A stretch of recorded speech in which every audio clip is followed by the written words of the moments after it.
스티븐 핑커는 근대 시민들의 관점 전환과 공감 능력이 커진 주요한 원인이 바로 책의 보급과 그에 따른 독서량의 증가 때문이라고 설명했습니다.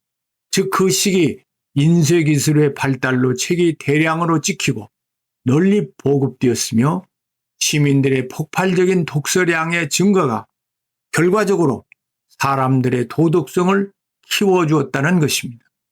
글을 읽고 내용을 이해하기 위해서는 커다란 상상력과 등장인물에 대한 이해, 감정이입이 필요합니다. 예를 들어 소설을 읽을 경우 우리는 주인공 또는 등장인물의 관점을 이해하려 하기 때문에 관점 전환 훈련을 할 수 있고 그들의 감정에 공감하기 때문에 공감 능력이 향상됩니다.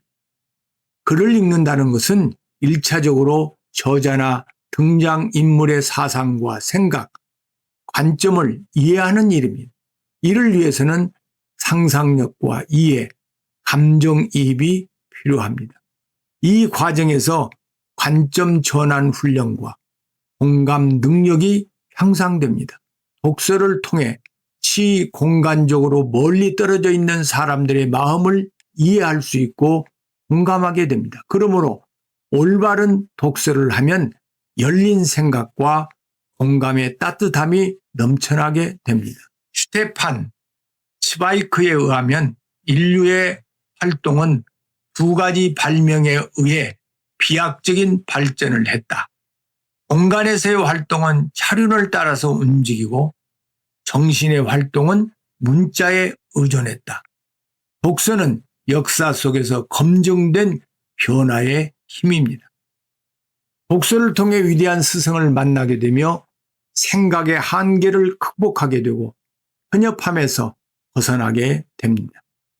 책을 읽는다는 것은 지평선을 넓히고 마음의 곳간을 채워주는 일임에 틀림없습니다. 독서는 문제를 해결하는 힘, 즉 창의적 사고력을 길러주고 지도자의 자질을 함양시켜줍니다. 독서를 통해 정신적으로 자립하게 되고 마음의 상처들을 치료하게 되고 비전을 갖게 됩니다. 노벨상 수상자들은 분명 이 시대의 천재들입니다. 그러나 그 불멸의 인문 고전을 남긴 진정한 천재들과 비교하면 그들은 기껏해야 머리가 조금 좋은 사람들에 불과합니다. 그렇다면 만일 앞으로 10년 동안 매일 2시간 이상 위대한 인문 고전을 남긴 진짜 천재들에게 개인 지도를 받는다면 우리는 어떻게 될까요? 인문 고전은 인류의 역사를 새로 쓴 진정한 천재들이 자신의 모든 정수를 담아놓은 책입니다. 인문 고전은 문학, 역사, 철학을 말하며 수백 년 동안 시대에 최고의 지성을 가진 천재들이 인간의 희노애락을, 인간의 삶의 투쟁, 인간의 존엄과 인간의 자유의 고귀함과 인간의 평등을 위한 숭고한 투쟁을 기록하여 인간의 위대함과 인간의 악함과 인간의 한계를 기록하여 수많은 사람들의 삶을 위대하게 변화시키고 감동시키고 공감을 얻었던 책들입니다.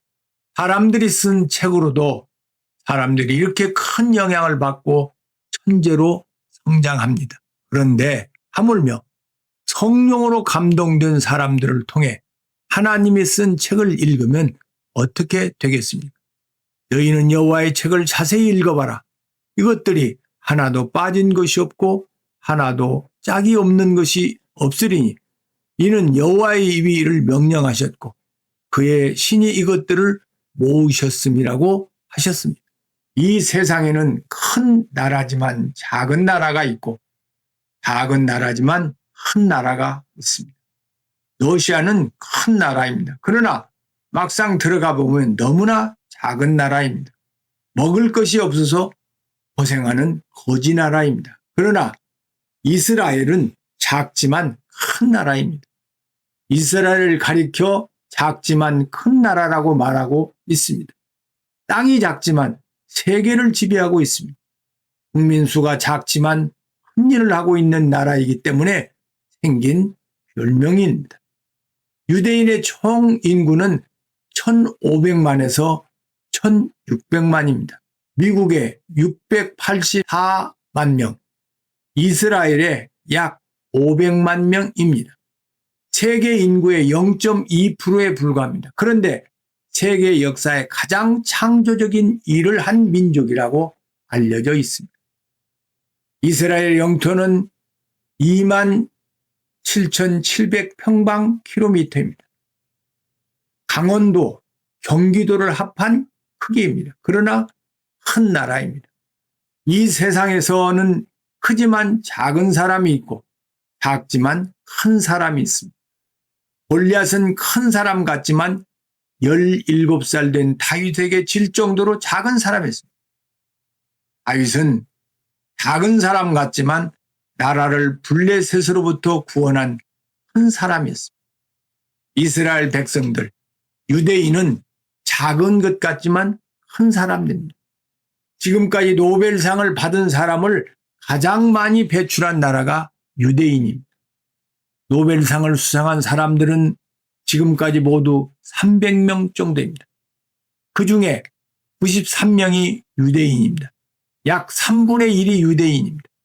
경제 분야에서 65%의 노벨상을, 의학 분야에서 23%, 물리 분야에서 22%, 화학에서 12%, 문학 분야에서 8%를 유대인이 수상하였습니다. 미국 유대인의 생활 수준은 평균이 2배입니다. 미국 인구의 2%입니다. 그런데 상위 400 가족 중에 24%, 최상위 40 가족 중에 42%를 차지하고 있습니다. 미국의 변호사가 70만 명입니다. 그 중에 20%인 14만 명이 유대인입니다. 뉴욕 중고등학교 교사 중에 50%가 유대인입니다. 국민 투표로 당선된 미국 국회의원 535명 중 42명이 유대인입니다. 미국 유명한 대학, 프리스턴 대학, 하버드 대학 교수의 25%에서 35%가 유대인입니다. 그런데 그 중에 총장, 주요 행정 책임자의 90%가 유대인입니다.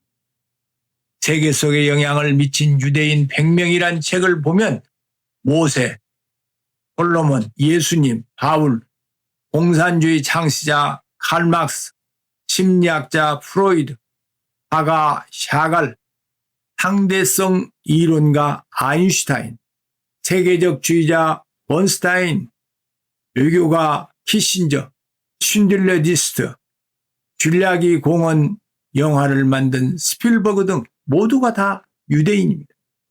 유대인들은 그렇게 작으면서도 어떻게 그렇게 우수한 민족이 된 것일까요? 그 힘은 어디에서 나온 걸까요? 한마디로 말하면 성경에서 나왔습니다.